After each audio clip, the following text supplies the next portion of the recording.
सुबह का समय था। गांव का जमींदार रामू के घर की ओर आता है। रामू, ओ रामू, रामू कहाँ मर गया? घर से बाहर निकल। जमींदार की आवाज सुनकर रामू अपने घर से बाहर आता है। क्या हुआ जमींदार बाबू, आज तुम्हारा ये गरीब के घर की ओर कैसे आना हुआ? और आप ये घर के बाहर क्यों खड़े हो? आओ, आप हमारे घर के भीतर आओ। हाँ हाँ, क्यों नहीं, तुम्हारे घर के भीतर तो जाऊंगा, मगर अब से तुम इस घर में नहीं रहोगे। तू अभी ये तेरा घर खाली कर और यहाँ से जा। अरे जमींदार बाबू, क्या हुआ? मुझसे कोई गलती हो गई क्या? आप हमें हमारे घर से क्यों निकालना चाहते हो? क्या बात है? क्या गलती? आज से 4 साल पहले तूने अपनी बहन की शादी के लिए जो मुझसे कर्ज लिया था, उसका ब्याज और मूल मिलाकर इतनी रकम हो चुकी है। इसीलिए अब से तुम्हारे इस घर पर मेरा हक बनता है। समझ गया ना रामू? अब तुरंत ही तू ये घर खाली कर दे। अरे जमींदार बाबू, आप तो ये बात अच्छी तरह से जानते ही हो। हमारे गांव में पिछले कुछ सालों से बारिश बिल्कुल भी नहीं हो रही है, जिस कारण किसी भी किसान की फसल अच्छी नहीं हो पा रही है। तो जमींदार बाबू, ऐसे स्थिति में मैं तुम्हें कहां से पैसे दूं? अरे मुझे तेरी ये फालतू की बातें नहीं सुननी। तू अभी तुरंत ही ये घर खाली कर। अरे जमींदार बाबू, आप ऐसा बिल्कुल भी नहीं कर सकते हो। मैं अपनी पत्नी और अपनी बहन को कहां लेकर जाऊंगा? अब इस घर के अलावा हमारे पास बचा ही क्या है? अगर ये घर भी आप ले लोगे तो फिर हम कहां जाएंगे, कहां रहेंगे? जरा सोचिए जमींदार बाबू। रामू, मेरे पास हर रोज तुझसे यहाँ आकर बात करने का समय नहीं है। मैं केवल तुझे 1 महीने की और मोहलत देता हूँ। अगर तू इन दिनों में मेरा कर्ज नहीं चुका पाया तो तुझसे मैं तेरा ये घर छीन लूंगा और फिर मैं तुझे धक्के मारकर इस घर से बाहर निकालूंगा। इतना कहकर जमींदार वहाँ से निकल जाता है। क्या हुआ भैया? और आपका ये मुंह उतरा उतरा क्यों है? जमींदार ने आपको कुछ कहा क्या? हाँ जी, जमींदार ने तुमसे कुछ कहा क्या? भाग्यवान, भाग्यवान जमींदार हमारा ये घर हमसे हड़पना चाहता है। क्या? घर हड़प लेगा? अब उसे ब्याज सहित अपना सारा पैसा चाहिए। अगर हमने अभी कुछ दिनों में उसके कर्ज का कुछ ब्याज उसे नहीं दिया तो वो हमसे हमारा ये घर हड़प लेगा। भाग्यवान, हम कहाँ जाएंगे, कहाँ रहेंगे? मुझे तो कुछ समझ नहीं आता। तुमने उसे कुछ कहा क्यों नहीं? भाग्यवान, मैंने ये बात जमींदार से कही थी, मगर वो मेरी बात समझता ही नहीं है। उसे तो केवल अपना कर्ज ब्याज सहित चाहिए। जमींदार ने हमें केवल 1 महीने की मोहलत दी है भाग्यवान। अगर हम इस बीच में जमींदार का कर्ज ब्याज सहित नहीं लौटा पाए तो हमें हमारा यह घर छोड़ना होगा भाग्यवान। अगर वो हमसे हमारा ये घर ले लेगा तो फिर हम कहाँ जाएंगे, कहाँ रहेंगे? अब इस घर के अलावा हमारे पास कुछ भी नहीं है, कुछ भी नहीं रह गया है। अब क्या होगा जी? हम तो भूखे मर जाएंगे। गायत्री की आंखों से आंसू गिरने लगते हैं। भाभी, आप बिल्कुल भी चिंता मत करो। ये कर्ज मेरे कारण ही हुआ था ना।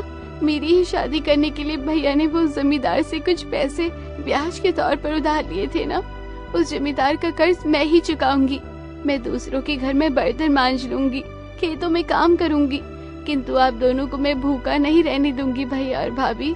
अरे गीता, ये तू कैसी बातें कर रही है? तुझसे काम करवाना क्या हमें शोभा देगा?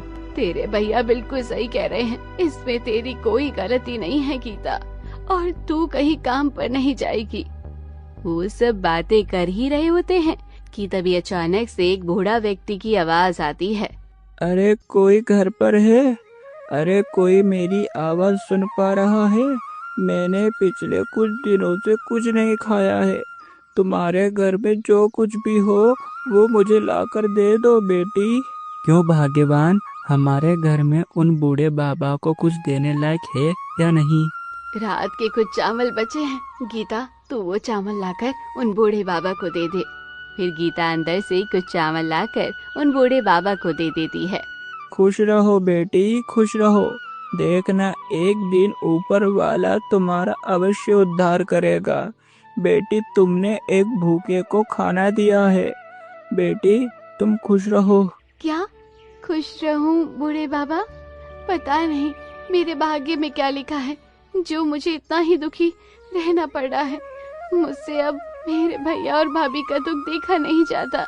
आज उन दोनों को मेरे कारण क्या क्या नहीं दिन देखने को मिल रहे हैं। अरे बेटी, क्या बात है और तुम इतनी दुखी क्यों हो रही हो? और तुम्हारे कारण तुम्हारे भैया और भाभी के बुरे दिन कैसे आ गए? जरा तुम मुझे विस्तार से समझाओ बेटी। बूढ़े बाबा, अब मैं तुम्हें क्या ही बताऊं। मेरे भैया भाभी ने बड़ी ही खुशी से मेरी शादी पड़ोसी गांव में एक धनी परिवार की युवक से की थी, मगर मुझसे शादी करने के बाद उन लोगों ने हर महीने मेरे भैया से दहेज की मांग की और उन लोगों ने ये भी कहा अगर दहेज नहीं दिया गया तो मुझे घर से निकाल देंगे। मेरे भैया ने सोचा कि मेरी बहन इस परिवार में सुखी रहेगी और उन लोगों की बातों में आकर भैया उन्हें दहेज देते रहे, जिस कारण मेरे भैया के ऊपर बहुत सारा कर्ज आ गया और फिर मेरे पति ने मुझे छोड़ दिया और दूसरी लड़की से विवाह कर लिया। और फिर जब से ही मेरे भैया के घर पर मैं रह रही हूँ बूढ़े बाबा, मेरे ही कारण आज मेरे भैया और भाभी के ऊपर इतना सारा कर्ज हो गया है। अरे बेटी, तुम्हारे साथ तो बहुत ही बुरा हुआ। देखना, जिस युवक ने तुमसे शादी की थी वो कभी भी सुखी नहीं रह पाएगा बेटी। हाँ, वो कभी भी सुखी नहीं रहेगा। उसे अपने कर्मों की सजा अवश्य मिलेगी बेटी। ये गीता को उन बूढ़े बाबा को भिक्षा देने में इतना समय क्यों लग रहा है? मैं जाकर देखता हूँ। अरे गीता, तुम्हें ये बूढ़े बाबा को भिक्षा देने में इतना समय क्यों लग रहा है? और फिर जैसे ही रामू ने उन बूढ़े बाबा का चेहरा देखा तो फिर, अरे बूढ़े बाबा, मैंने तो आपको कई बार वो प्राचीन गुफा के बाहर बैठे देखा है।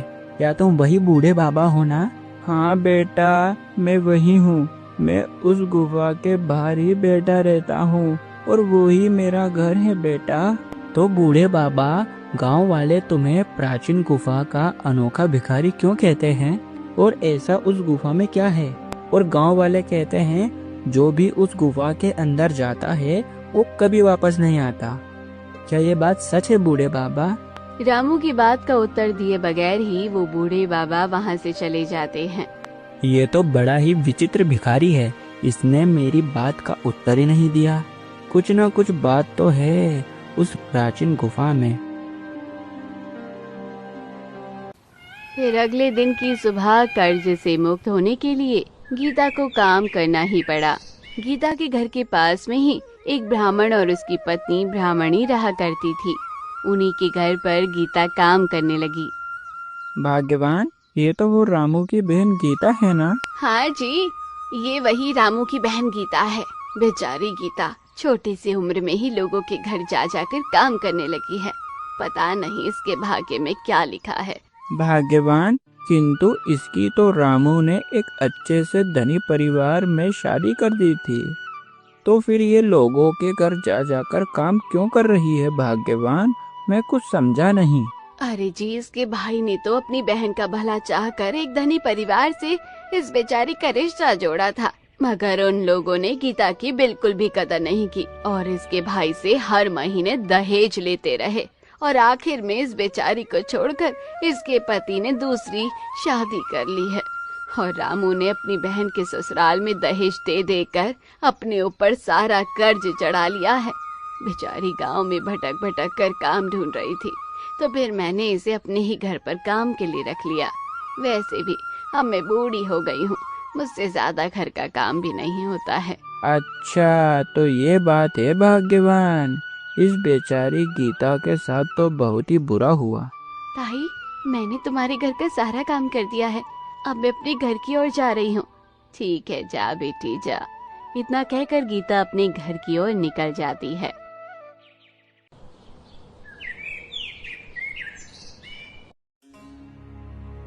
अगर इस बार भी पिछली बार की तरह बारिश नहीं हुई तो हमें जरूर हमारे घर से बेघर होना पड़ेगा। हे ऊपर वाले, कुछ तो कर। मुझसे अब मेरी बहन और मेरी पत्नी का दुख और देखा नहीं जाता। आज मेरे कारण उन दोनों को गांव के घरों में जा जाकर काम करना पड़ रहा है। ये कैसे दिन आ गए हमारे। रामू अपने आप से बातें ही कर रहा होता है कि तभी वहाँ उसकी पत्नी और गीता आती है। क्या हुआ जी? आज आप घर के बाहर बैठकर अपने आप से क्या बातें कर रहे हो? और आप गंगा को जंगल से चरा कर लेकर आ गए?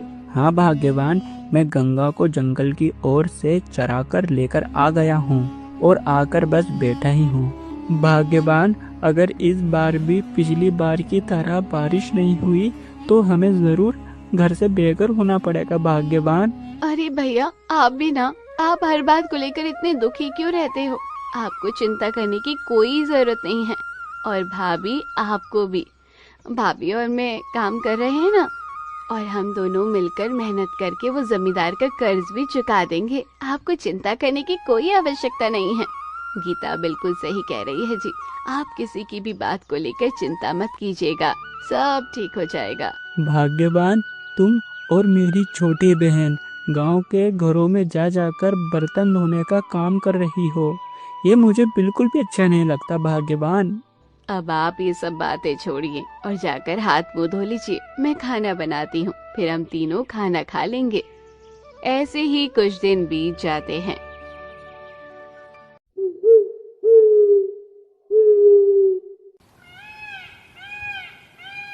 फिर एक दिन गांव में अचानक से तूफान आ जाता है। चारों ओर हवा चलने लगी और रामू अपने खेत से अपने घर की ओर लौट रहा था। अरे क्या हुआ? आज तुम दोनों ये घर के बाहर क्यों खड़ी हो? चलो घर के भीतर चलो, बाहर बहुत तेज आंधी आ रही है। अरे, अपनी गंगा सुबह से जंगल की ओर चढ़ने गई है, मगर वो अभी तक घर वापस नहीं लौटी है। मेरा तो सोच कर ही जी घबरा रहा है। पता नहीं वो कहाँ होगी। बाकी दिनों तो वो इस समय तक चढ़कर वापस आ जाती है। अरे भाग्यवान, तुम बिल्कुल भी चिंता मत करो। मुझे लगता है अपनी गंगा ये आंधी के कारण कहीं रुक गई होगी। मैं अभी उसे ढूंढ कर लेकर आता हूँ, तुम दोनों अंदर जाओ। भैया, मैं भी आपके साथ आऊँ क्या? मैं भी गंगा को ढूंढवाने में आपकी मदद कर दूँ? अरे नहीं गीता, तुम दोनों अंदर जाओ, मैं अभी गंगा को लेकर आता हूँ। फिर इतना कहकर रामू अपने घर से जंगल की ओर निकल जाता है। वो खूब देर तक जंगल में चलता रहता है, मगर उसे अपनी गाय गंगा कहीं भी नजर नहीं आई। थोड़ी दूर चलने के बाद उसे वही बूढ़े बाबा नजर आए, जो कुछ दिनों पहले ही रामू के घर पर भिक्षा मांगने आए थे। अरे ये तो वही बूढ़े बाबा है जो अभी कुछ दिनों पहले हमारे घर की ओर भिक्षा मांगने के लिए आए थे। मैंने पूरा जंगल छान लिया, मगर मुझे मेरी गंगा कहीं नजर नहीं आई। फिर इतने में ही बीच में रामू की नजर वो प्राचीन गुफा की ओर जाती है और फिर वो कहता है, कहीं मेरी गंगा आंधी से बचने के लिए इस गुफा के अंदर तो नहीं चली गई। मैं एक बार ये बूढ़े बाबा से पूछ लेता हूँ, मगर ये बूढ़े बाबा बेचारे बड़ी गहरी नींद में सो रहे हैं, इन्हें उठाना ठीक नहीं होगा। मैं एक बार इस गुफा के अंदर जाकर देख ही लेता हूँ, मगर पता नहीं गांव वाले तो इस गुफा को लेकर क्या क्या बातें करते रहते हैं। क्या मेरा इस गुफा के अंदर जाना सही होगा? रामू बात ही कर रहा होता है कि तभी उसे एक आवाज सुनाई देती है। अरे ये आवाज तो मेरी गंगा की ही है, वो जरूर इस गुफा के अंदर ही गई होगी। मैं अभी तुरंत इस गुफा के अंदर जाकर उसे लेकर आता हूँ। इतना कहकर रामू उस गुफा के भीतर जाने लगा, मगर रामू की गाय गंगा बाहर थी। वो बाहर से ही आवाज लगा रही थी और रामू थोड़ी दूर चलने के बाद, यहाँ पर तो कहीं पर भी मेरी गंगा नजर नहीं आ रही। उस गुफा में सन्नाटा था, चारों तरफ अंधेरा ही अंधेरा। कि तभी रामू की नजर वहाँ रखे सोने की मुद्राओं पर पड़ी, जो कि खूब चमक रही थी, जिसे देख रामू, अरे बाप रे, इतनी सारी सोने की मुद्राएं! मैंने तो आज तक अपने जीवन में इतनी सारी सोने की मुद्राएं नहीं देखी। रामू उन सोने की मुद्राओं को देखकर हक्का बक्का रह गया। उसके अंदर लालच घर करने लगा। ये कितनी चमक रही है! अगर मुझे ये सोने की मुद्राओं में से कुछ क्षण मिल जाए तो मेरा सारा कर्ज चूक सकता है, और फिर मेरी पत्नी और मेरी बहन को गांव में जा जाकर काम भी नहीं करना पड़ेगा, और फिर मैं अपनी बहन और अपनी पत्नी को एक अच्छा जीवन दे पाऊंगा। फिर इतना कहकर रामू उन सोने की मुद्रा की ओर बढ़ने लगा और जैसे ही रामू ने उन सोने की मुद्राओं पर हाथ लगाया वैसे ही गुफा का मार्ग बंद हो गया। अरे अरे, ये गुफा का द्वार अचानक से बंद कैसे हो गया? अब मैं यहाँ से बाहर कैसे निकलूंगा? कोई मेरी मदद करो। इतने ही बीच में रामू भी वहाँ से गायब हो गया।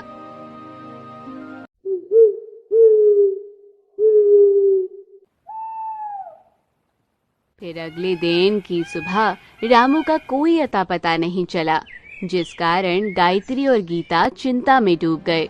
पता नहीं भैया कहाँ चले गए हैं।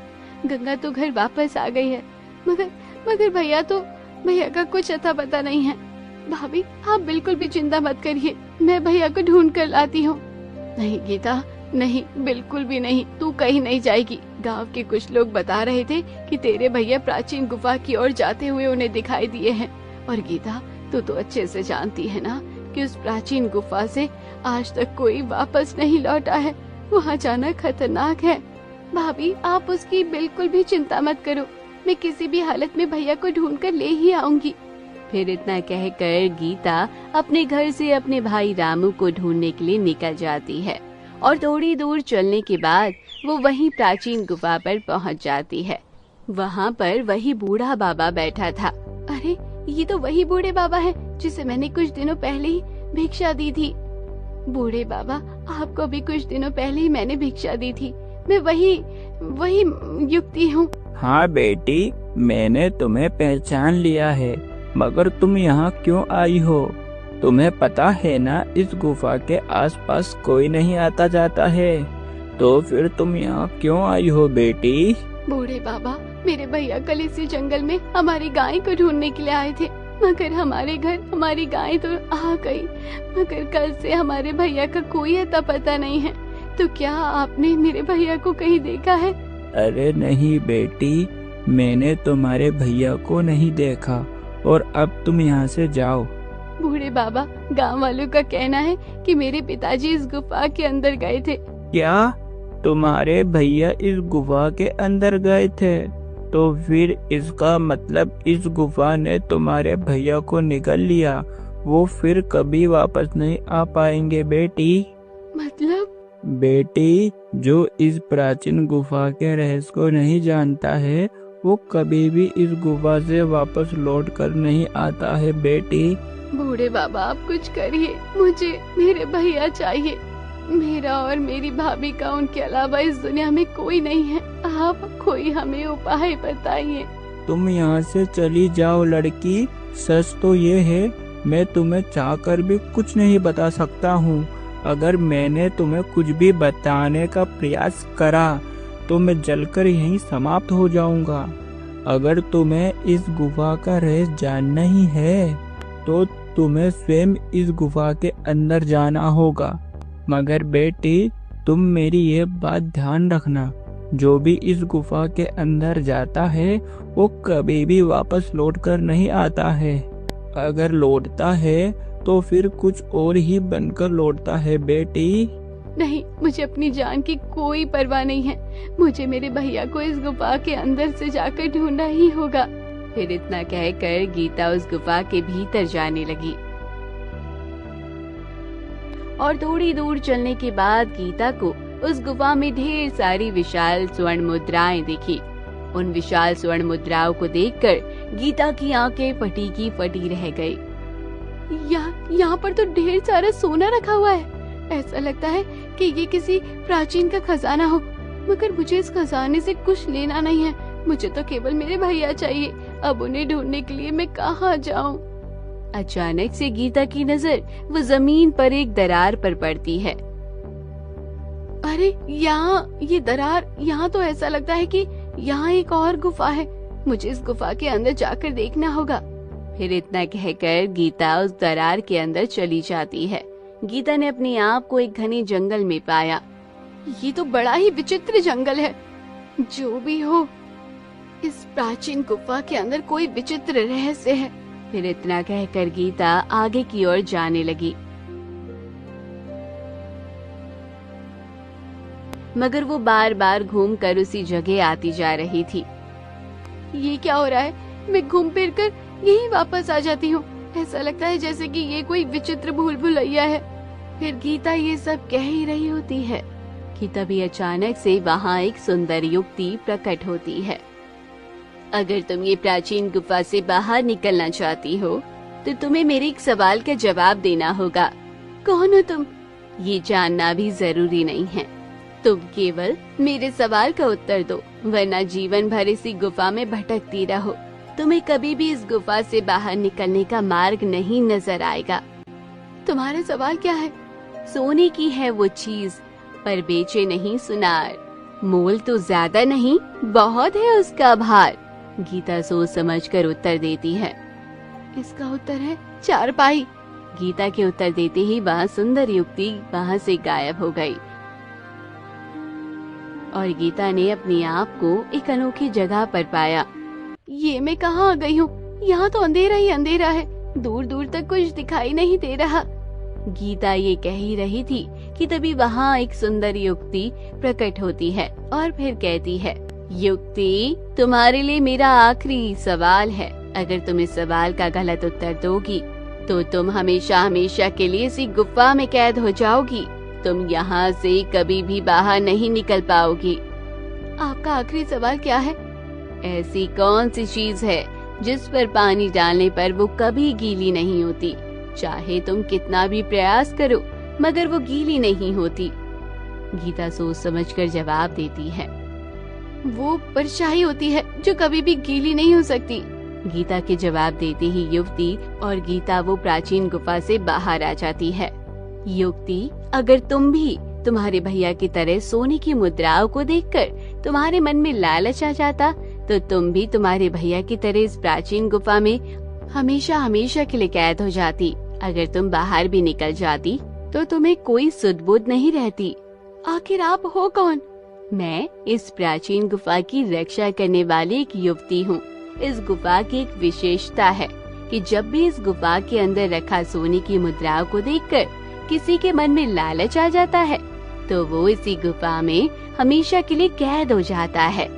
हमें किसी भी चीज का लालच नहीं, मुझे केवल मेरे भैया चाहिए। तुम्हारे भैया लालची थे। मेरे भैया लालची नहीं है, मेरे भैया कर्ज में फंसे हुए थे। फिर गीता ने उस युवती को सारी बातें बताई।